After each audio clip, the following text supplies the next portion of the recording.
मैं दुल्हन बनकर बैठी थी, सज संवर कर। पूरा कमरा फूलों से सजा हुआ था और मैं किसी का इंतज़ार कर रही थी। वो थे मेरे जीजा जी।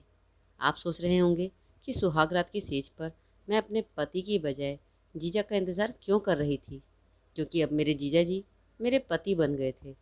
और मैं ये जानती थी कि मेरी बहन की मौत के ज़िम्मेदार मेरे जीजा जी ही हैं।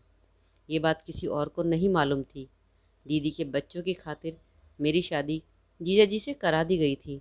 मैंने ये अपने मन में ठान लिया था कि मैं अपने पति यानी जीजा जी को मार कर दीदी की मौत का बदला लूँगी। जीजा जी के पास सब कुछ था, इसीलिए मेरी माँ ने मेरी बलि चढ़ा दी। मेरी स्वर्गीय बहन मुझे सब कुछ बताती थी। मेरी बहन कहती थी कि मेरा पति बंद कमरे में किस तरह जुल्म करता है और किस तरह हैवान बन जाता है। उसके शरीर पर लगे घाव इस बात की गवाही देते थे। लेकिन मेरे जीजा जी सबके सामने इतना अच्छा बन जाता था कि पूछो मत। मेरी बहन मुझे बता चुकी थी कि किस तरह मेरा पति मुझे मारने का प्लान बना रहा है। मैं तभी उसको सबक सिखा देती, लेकिन बहन ने मुझे कसम दी थी कि ये बात किसी को ना बताऊं।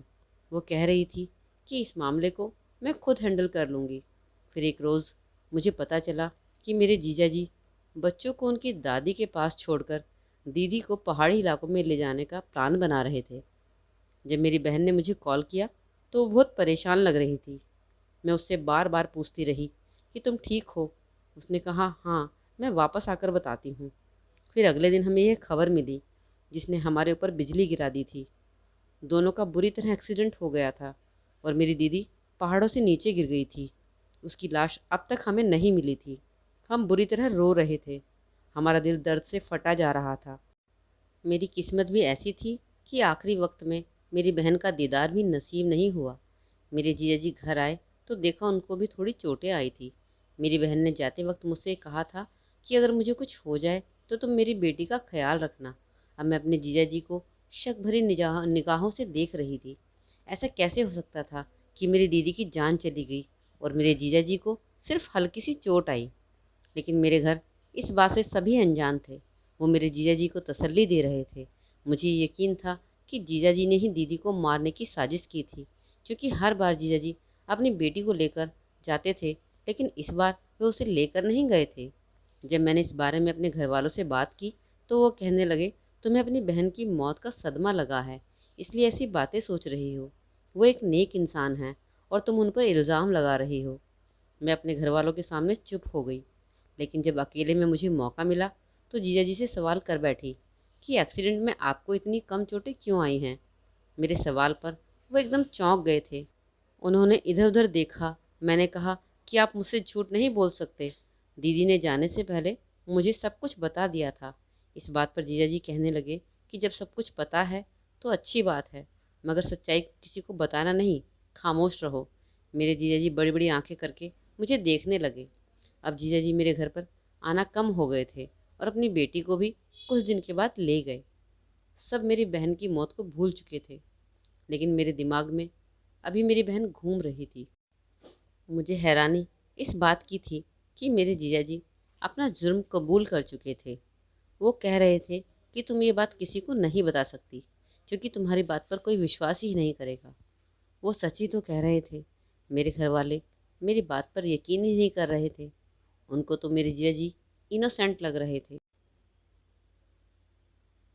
मेरे जीजा जी पर सब अंधा विश्वास करते थे। हद तो तब हो गई कि जब मेरे घर वालों ने मेरा रिश्ता मेरे जीजा जी के साथ तय कर दिया था। मैं सब कुछ जानती थी, तो ऐसे इंसान के साथ ज़िंदगी कैसे गुजार सकती हूँ। मैं अंदर से तड़प उठी थी। मेरे जीजा जी मेरी बहन का कातिल है।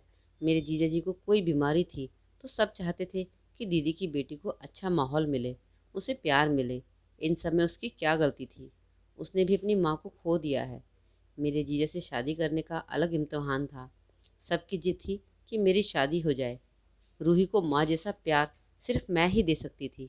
मैंने अपनी मम्मी पापा को बहुत समझाने की कोशिश की कि रूही को मैं यहाँ रहकर पाल सकती हूँ, लेकिन मेरे जीजा जी इस बात के लिए नहीं मान रहे थे।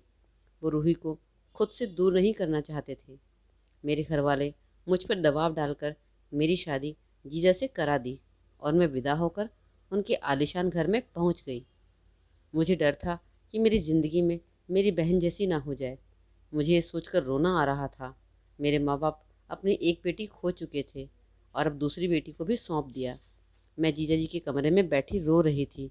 रूही मेरे पास ही थी और मुझे देखकर बहुत खुश थी। रूही मेरी गोद में ही सो गई थी। कुछ देर में जीजा जी आए और रूही को उठाकर दूसरे कमरे की तरफ ले गए। अब तो मेरा दिल जोरों से धड़कने लगा। मैं अपने जीजा को अपने पति के रूप में कभी स्वीकार नहीं कर सकती। मैं रूही की खातिर मजबूर थी।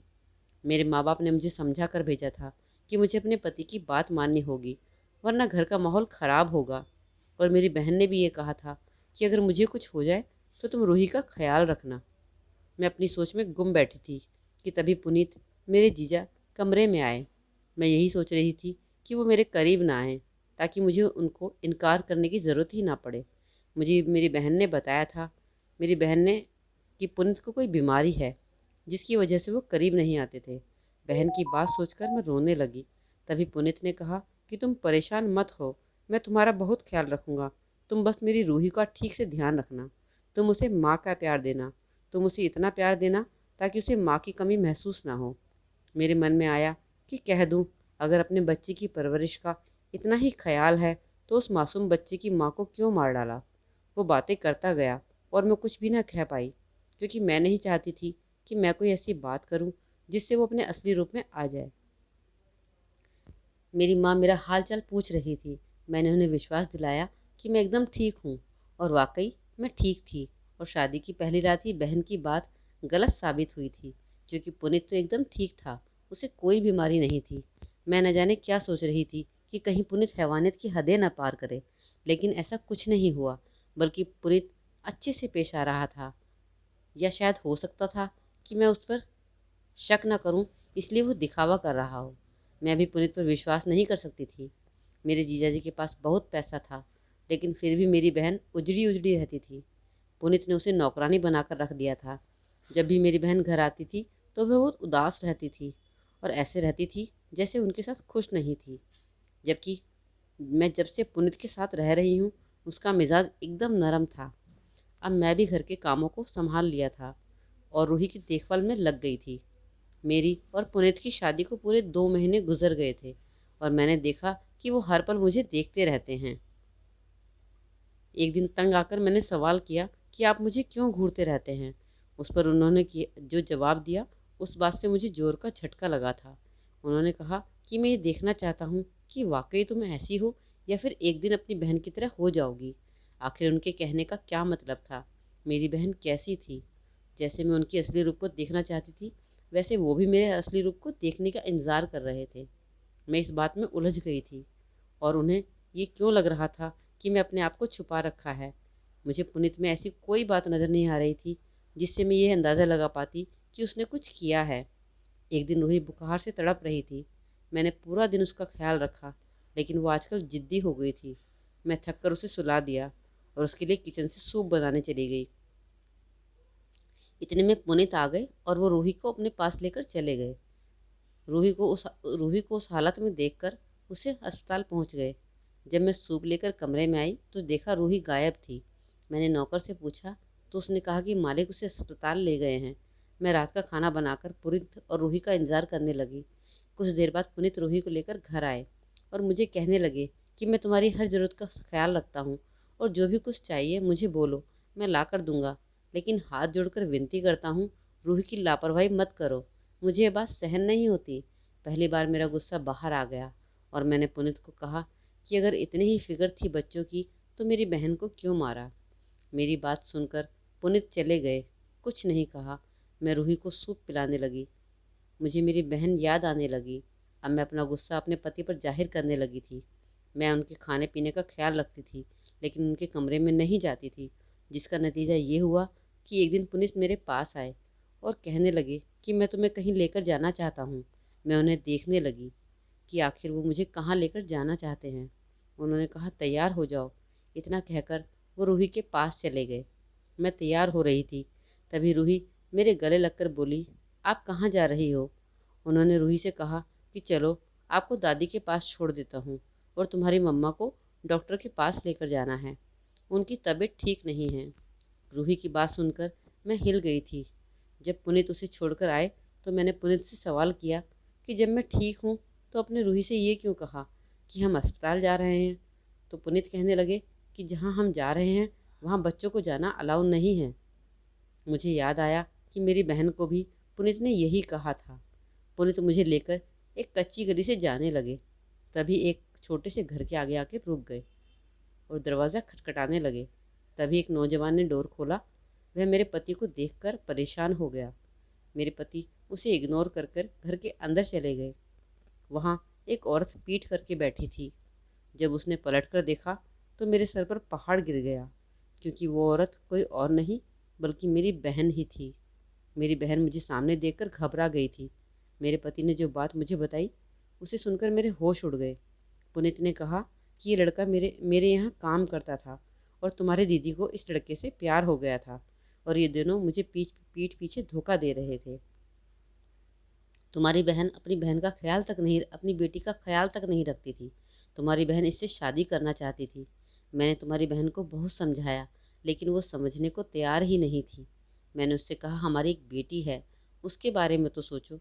लेकिन वो कहने लगी मुझे अपनी ज़िंदगी अपनी मर्जी से गुजारनी है, तुम संभालो अपनी बेटी को। एक दिन तो मैंने गुस्से में तुम्हारी बहन को मार भी दिया था। कौन मर्द ऐसा होगा जो अपनी पत्नी को किसी और की बाहों में देख पाएगा। बाद में मैंने उससे माफ़ी भी मांग ली थी और कहा ठीक है, तुम्हें मुझसे तलाक चाहिए, इसलिए मैंने उसे तलाक देकर आज़ाद कर दिया और उसे उसके आशिक के साथ भेज दिया था। ये बात तुम्हारे माँ बाप को भी पता है, इसलिए उन्होंने तुम्हारी शादी मुझसे कर दी है। मैंने तुम्हारी बहन की इज्जत बचाने के लिए दुनिया में ये मशहूर कर दिया कि तुम्हारी बहन मर चुकी है। मेरी बहन मेरे हाथ जोड़े शर्मिंदा खड़ी थी और मुझसे और मेरे पति से माफ़ी मांगने लगी। हम बिना कुछ कहे घर चले आए। मैंने अपने पति को सब कुछ बताया जो कुछ मेरी बहन ने बताया था। इसी वजह से मैं इन्हें आज तक बहन की मौत का कातिल समझती थी। मुझे मेरी बहन से नफरत हो गई। आखिर उसने अपनी बेटी के बारे में भी नहीं सोचा था। इतनी प्यारी बेटी को छोड़कर किसी और के साथ चली गई थी। हम अब रूही के साथ रहने लगे। मेरी नज़र में मेरे पति के लिए सम्मान बढ़ गया था। वो बहुत अच्छे इंसान थे। वो चाहते तो बहन की करतूत के लिए हमें बदनाम भी कर सकते थे, लेकिन उन्होंने ऐसा नहीं किया। तो दोस्तों, आपको कहानी कैसी लगी ज़रूर कमेंट सेक्शन में बताइएगा, और कहानी अच्छी लगी है तो लाइक भी करके जाइएगा। चलिए फिर मिलते हैं अगली कहानी के साथ एक नए वीडियो में। तब तक के लिए अपना ख्याल रखें। Take care, bye bye.